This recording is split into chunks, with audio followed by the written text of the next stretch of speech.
प्यारे बच्चों, गणित की क्लास में आप सबका एक बार फिर से बहुत स्वागत है। आज की क्लास में हम लोग क्लास 2 में पार्ट 2 के अंतर्गत छोटी बड़ी संख्याओं के बारे में सीखेंगे। बच्चों, जिस दुनिया में हम रहते हैं ये बहुत सुंदर है और विविधताओं से भरी हुई है। इसमें अलग अलग तरह की चीज़ें हैं। अगर हम ध्यान से देखें तो कोई चीज़ आपको बड़ी दिखाई देती है, कोई चीज़ आपको छोटी दिखाई देती है। और छोटी बड़ी चीज़ों का ये जो अंतर है, बहुत बार हम सिर्फ अवलोकन करके ही पता लगा सकते हैं। दो पेड़ों के इन चित्र में, चित्र ए में जो पेड़ बना है वो चित्र बी के पेड़ से ज़्यादा बड़ा है, क्योंकि ये ज़्यादा जगह ले रहा है। इसका मतलब ये पेड़ बड़ा है और ये पेड़ छोटा है। इसी प्रकार अगर हम इन दो टोकरियों की तुलना करें तो लाल वाली टोकरी पीली वाली टोकरी की तुलना में बड़ी है, क्योंकि ये भी ज़्यादा जगह ले रही है। अगर हम इन दोनों गायों में तुलना करें तो भूरी वाली गाय सफ़ेद वाली गाय की तुलना में बड़ी है, या हम ये कह सकते हैं कि सफ़ेद वाली गाय भूरी वाली गाय की तुलना में छोटी है। इसके आगे इन दोनों घरों की तुलना करने पर चित्र ए में जो घर है वो चित्र बी के घर से ज़्यादा बड़ा है। तो इस तरह से सिर्फ अवलोकन करके ही हमने जान लिया कि कौन सी वस्तु छोटी है और कौन सी वस्तु बड़ी है। जिस तरह से चीज़ें छोटी बड़ी होती हैं, उसी तरह से संख्याएं भी छोटी बड़ी होती हैं। और आज की क्लास में हम लोग छोटी बड़ी संख्याओं को पहचानना, उनकी जांच करना और उनका प्रदर्शन करने का तरीका सीखेंगे।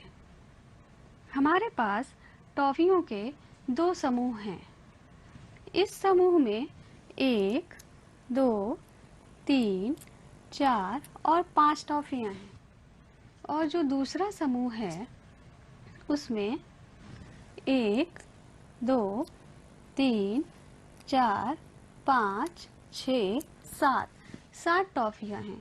इसका मतलब ये स्पष्ट है कि इस वाले समूह से इस वाले समूह में 2 टॉफियां ज़्यादा हैं। तो 7 की जो संख्या हुई वो 5 की संख्या से बड़ी हुई। अब सोनी और करीम की बनाई इन झंडियों को देखो। करीम ने 1, 2, 3, 4, 5, 6, 7, 8, 9 करीम ने बनाई हैं 9 झंडियाँ। और सोनी ने कितनी झंडियाँ बनाई हैं?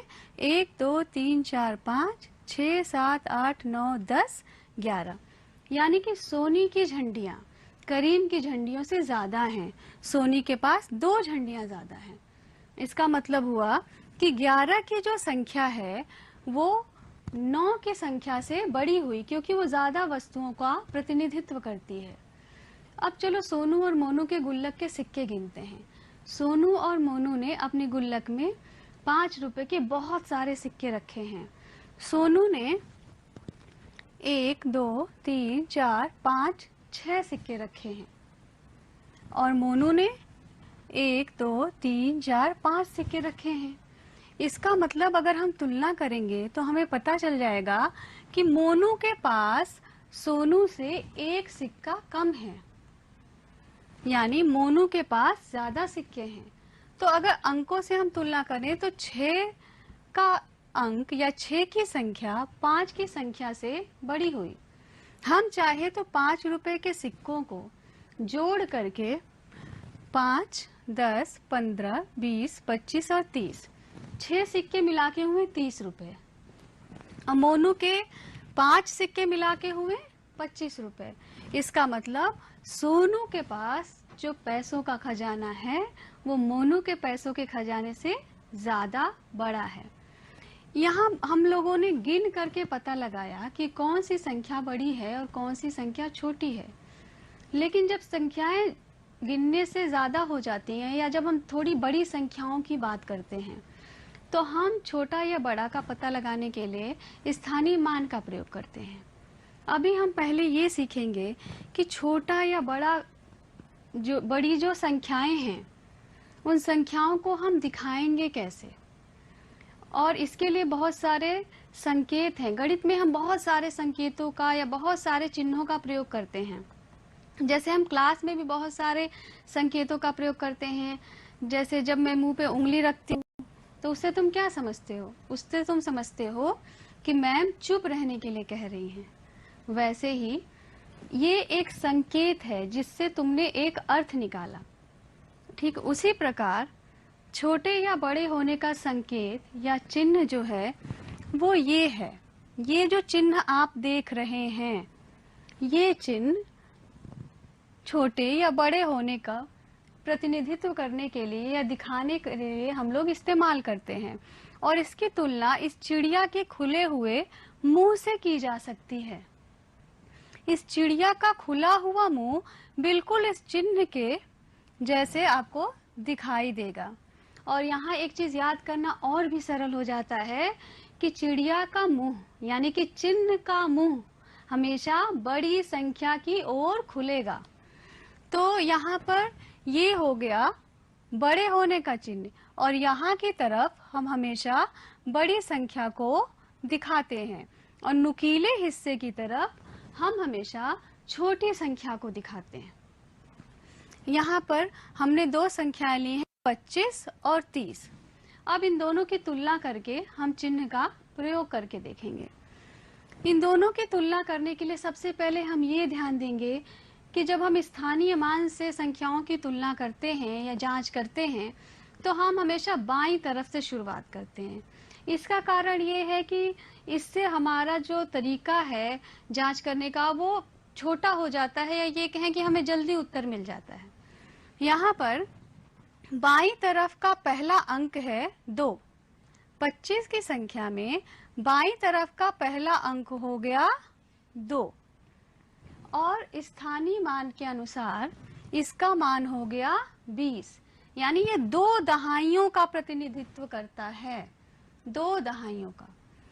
और दूसरी संख्या में दहाई के स्थान पर है 3, यानी ये 3 दहाइयों का प्रतिनिधित्व करती है, 30 की संख्या को का प्रतिनिधित्व करती है।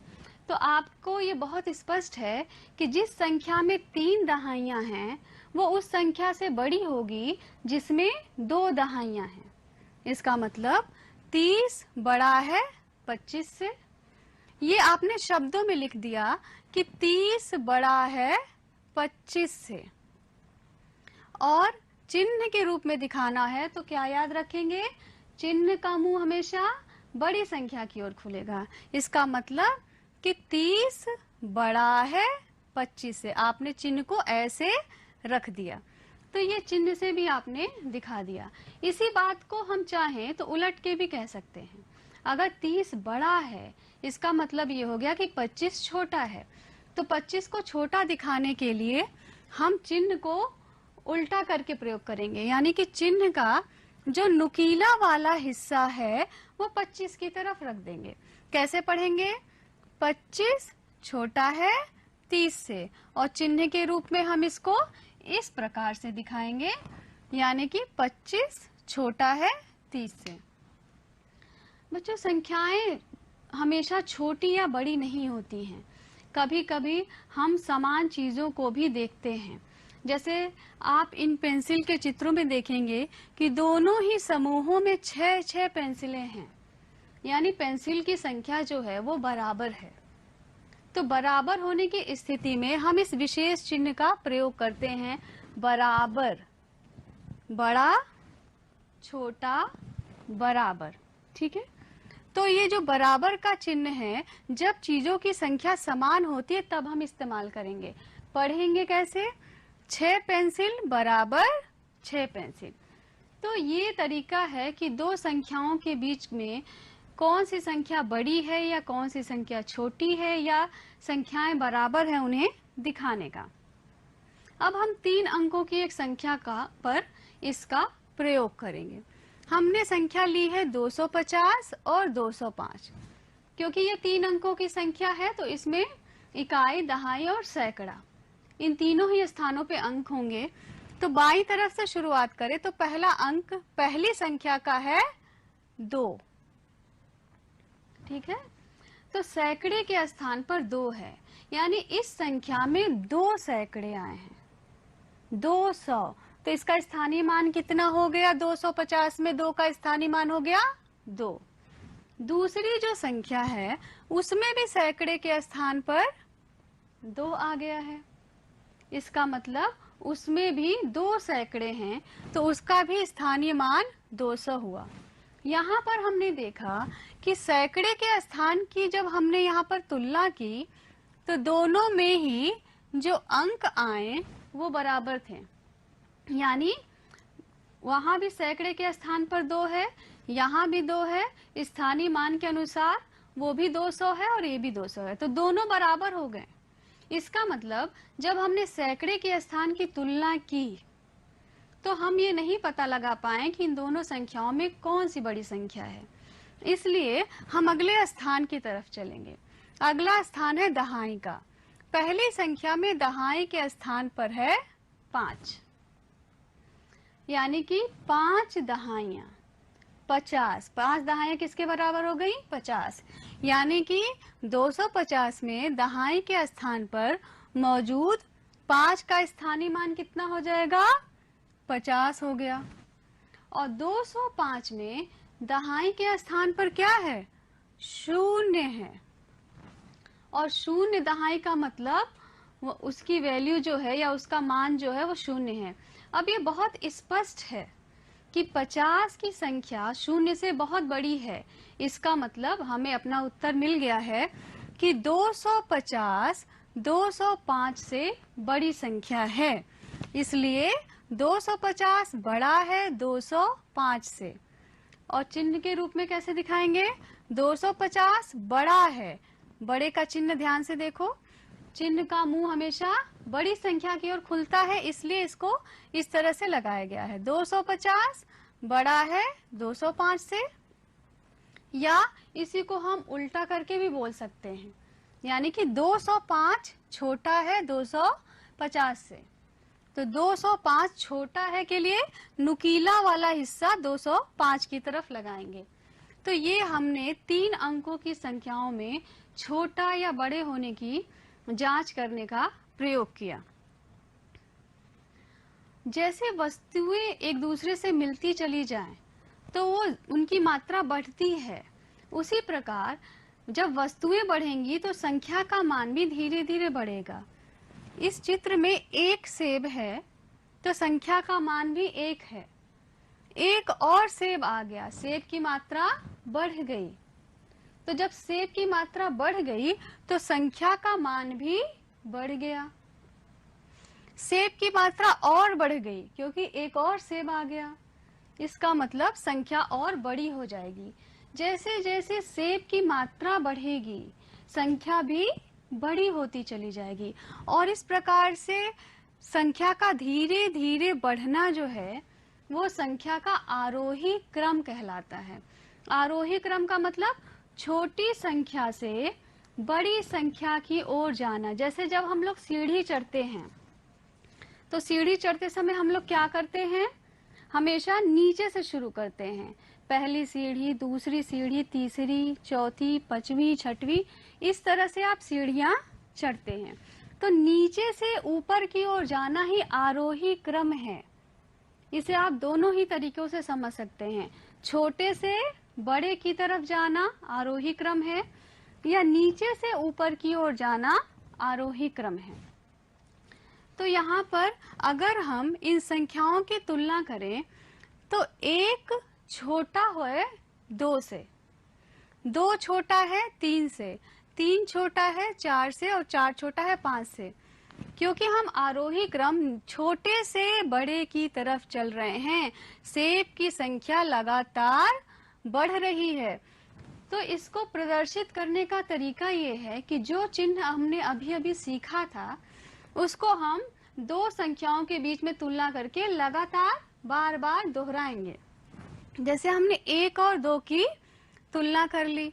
जब 1 और 2 की तुलना की तो 2 बड़ा है 1 से, इसलिए चिन्ह का मुंह किधर खुला?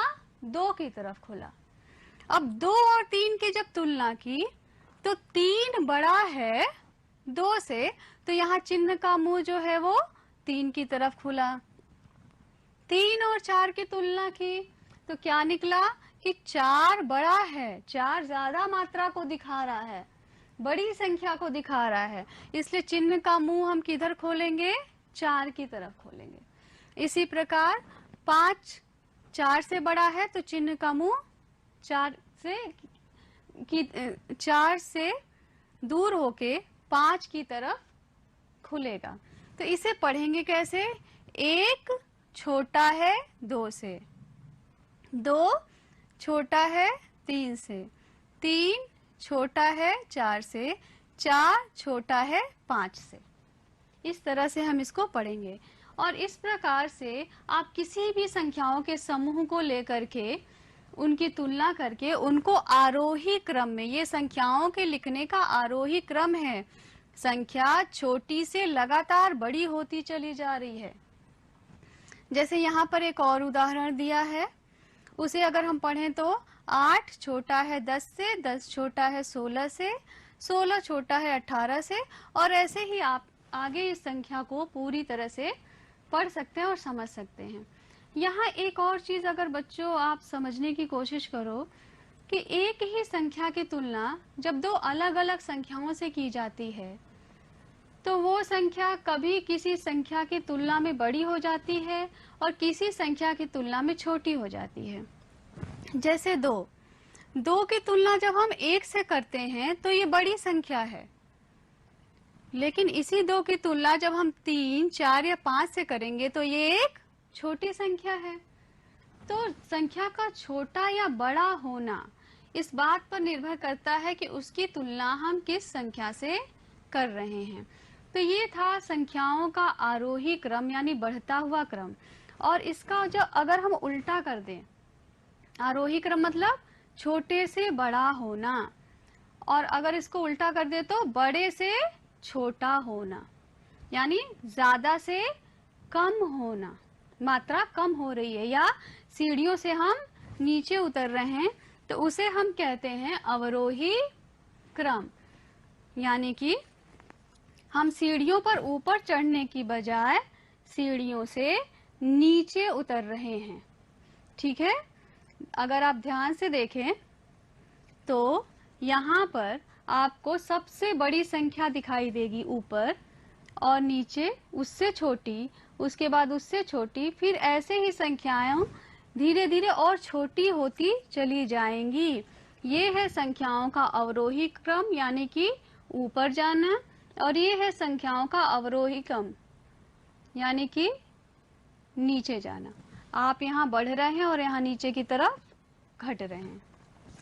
ऐसे ही जो यहाँ उदाहरण दिया हुआ है, ये 8 फूलों का समूह है, ये 8 की संख्या को प्रदर्शित कर रहा है।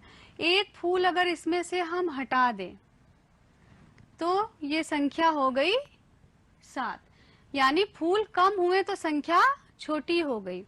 एक फूल और कम हो गया तो संख्या और छोटी होके 6 हो गई, और कम हुआ तो 5 हो गई, और कम हुआ तो 4 हो गई। जैसे जैसे फूलों की मात्रा कम हो रही है वैसे वैसे संख्याएं छोटी होती चली जा रही हैं, और इस घटती क्रम को हम कहते हैं अवरोही क्रम। और अगर इसे हमें चिन्ह के साथ दिखाना हो तो हम 2 संख्याओं की तुलना करेंगे और पाएंगे कि 8 जो है वो 7 से बड़ा है, क्योंकि इसमें फूलों की संख्या अधिक है।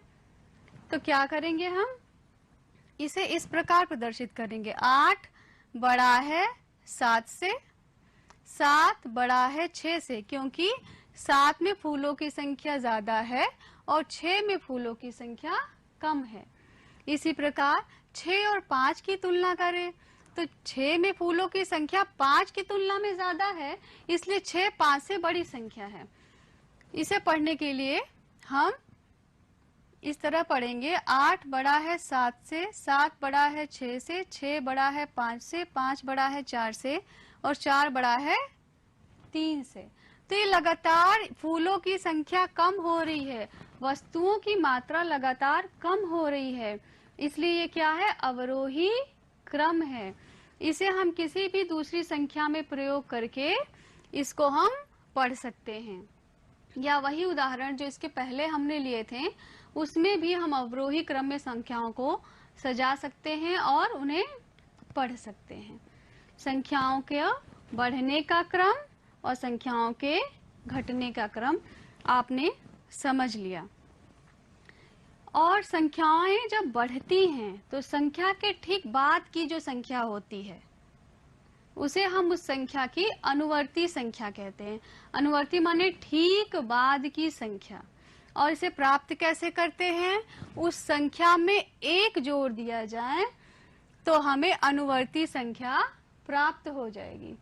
यानी कि 290 की अनुवर्ती संख्या क्या है, 290 में एक जोड़ दें तो 291 हो गया। तो 291 290 की अनुवर्ती संख्या है। इसी प्रकार 291 में अगर हम एक जोड़ दें तो 292 आएगा। तो 292 291 की अनुवर्ती संख्या हो गई। इसी प्रकार 293 की अनुवर्ती संख्या 294 होगी। 294 की अनुवर्ती संख्या 295 होगी। अनुवर्ती संख्या अपनी मुख्य संख्या से हमेशा बड़ी होती है। क्यों? क्योंकि वो एक जोड़ने पर प्राप्त हो रही है। और एक होती है पूर्ववर्ती संख्या, यानी पहले की संख्या, किसी संख्या के ठीक पहले की संख्या। तो उसे ज्ञात करने के लिए हम क्या करेंगे, संख्या में से एक घटा देंगे। 324 में से एक घटा दिया, क्या मिलेगा, 323। 323 324 की पूर्ववर्ती संख्या है, यानी कि पहले की संख्या, और इसका मान अपनी मुख्य संख्या से हमेशा कम होता है। इसी प्रकार अगर हम 323 में से एक घटा दें तो हमें 322 मिल जाएगा। 322 323 की क्या होगी, पूर्ववर्ती संख्या। 322 में से एक घटा दें 321 मिल जाएगा। 321 क्या है, 322 की पूर्ववर्ती संख्या। 321 में से एक घटा दें 320 मिल गया। 320 321 की क्या है, पूर्ववर्ती संख्या। इसका मतलब पूर्ववर्ती संख्या और अनुवर्ती संख्या मुख्य संख्या के साथ साथ होती हैं। एक जोड़ने पर अनुवर्ती संख्या आ जाएगा और एक घटाने पे पूर्ववर्ती संख्या आ जाएगा। जैसे यहाँ कुछ संख्याएं लिखी हुई हैं, जैसे 74 है। 74 में से अगर हम एक घटा दें 73 मिल गया। 73 क्या हो गया, 74 की पूर्ववर्ती संख्या हो गई। और अगर एक जोड़ दें 75 मिल गया। 75 क्या हो गया, 74 की अनुवर्ती संख्या हो गई। इसी प्रकार अन्य संख्याओं की भी पूर्ववर्ती संख्याएं या अनुवर्ती संख्याएं हम निकाल सकते हैं। बच्चों, आज की जो हमारी क्लास थी उसमें बहुत सारी चीजें हम लोगों ने सीखी, नई चीजें भी, और कुछ ऐसी चीजें जो हमारे आसपास हैं जो हमने आज रियलाइज की कि वो इस तरीके से होती हैं। पहली चीज कि जैसे चीजें छोटी या बड़ी होती हैं उसी प्रकार संख्याएं भी छोटी या बड़ी होती हैं। संख्याओं को छोटा या बड़ा दिखाने के लिए हम विशेष चिन्हों का प्रयोग करते हैं। ये चिन्ह बड़ा दिखाने के लिए करते हैं और हमेशा याद रखेंगे, चिन्ह का मुंह हमेशा बड़ी संख्या की तरफ खुलता है। ये जो खुला हुआ हिस्सा है ये बड़ी संख्या की तरफ रहेगा और नुकीला हिस्सा हमेशा छोटी संख्या की तरफ रहेगा। तो ये क्या है, बड़े होने का चिन्ह है। ये क्या है, छोटे होने का चिन्ह है।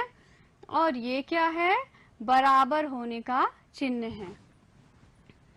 कई संख्याओं की तुलना करते समय हम क्रम का उपयोग करते हैं। या तो हम तुलना करते समय ये देखेंगे कि संख्याएं बढ़ रही हैं, या हम तुलना करते समय ये देखेंगे कि संख्याएं घट रही हैं।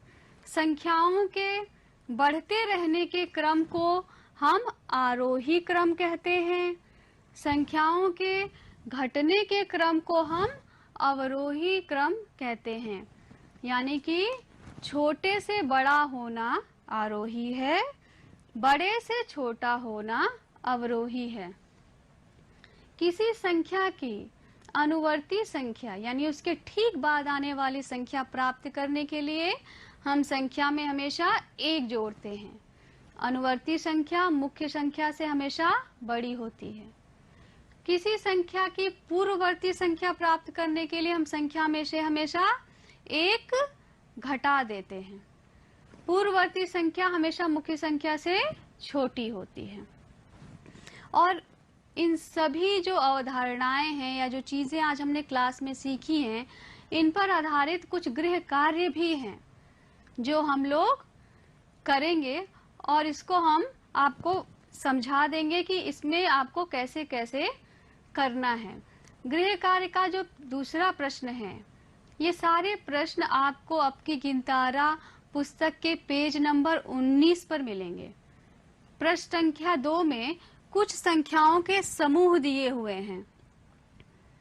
इन समूहों के बीच में हमें ये जांच करके कि कौन सी संख्या बड़ी है, कौन सी संख्या छोटी है, हमें उचित चिन्ह लगाना है। जैसे 750 और 39, इन दोनों में कौन सी संख्या बड़ी है? जो संख्या बड़ी होगी उसमें चिन्ह लगाएंगे। चिन्ह लगाते समय ध्यान देंगे कि संख्या जो बड़ी होगी उसकी तरफ चिन्ह का मुंह हमेशा खुला रहेगा। प्रश्न संख्या 3 में 2 समूह दिए हुए हैं और दोनों समूह में कुछ संख्याएं दी हुई हैं। इन संख्याओं को हम आरोही क्रम में यानी बढ़ते हुए क्रम में लिखेंगे। यानी सबसे पहले सबसे छोटी वाली संख्या, फिर उससे बड़ी संख्या, फिर उससे बड़ी संख्या, फिर सबसे बड़ी संख्या। इसी प्रकार प्रश्न संख्या 4 में हमें अवरोही क्रम में लिखना है, यानी बड़ी संख्या से छोटी संख्या की तरफ आना है। तो सबसे पहले सबसे बड़ी वाली संख्या लिखेंगे, फिर उससे छोटी, फिर उससे छोटी, फिर सबसे छोटी। प्रश्न संख्या 5 में 2 संख्याएं हैं, 426 और 730। इनकी अनुवर्ती संख्या लिखना है आपको और पूर्ववर्ती संख्या भी लिखना है। यानी संख्या में 1 जोड़ना है और 1 घटाना है। इस प्रकार से आप ये पूरा होमवर्क पूरा करेंगे और मुझे बहुत आशा है कि आज की क्लास आपके लिए बहुत उपयोगी होगी। अगली क्लास तक नमस्कार।